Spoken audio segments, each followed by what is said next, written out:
এই যে ব্রুডারের paper change করা হচ্ছে। তো গতকাল থেকে আজ পর্যন্ত, অর্থাৎ গতকাল আমরা বাচ্চাগুলো সকালে উঠিয়েছিলাম, এখন ব্রুডারের পেপার চেঞ্জ করলাম। গতকাল একবার করা হয়েছিল, রাতে চেঞ্জ করা হয়েছে, আর সকালে এখন আরেকবার চেঞ্জ করা হচ্ছে।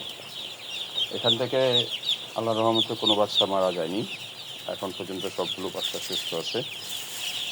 আমরা নিয়মিত আপডেট জানাবো।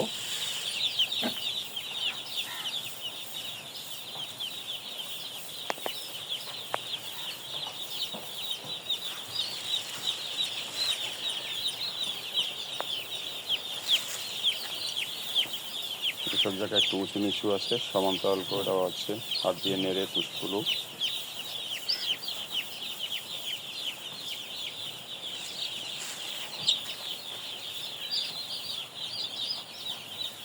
এদিকে তাকাও।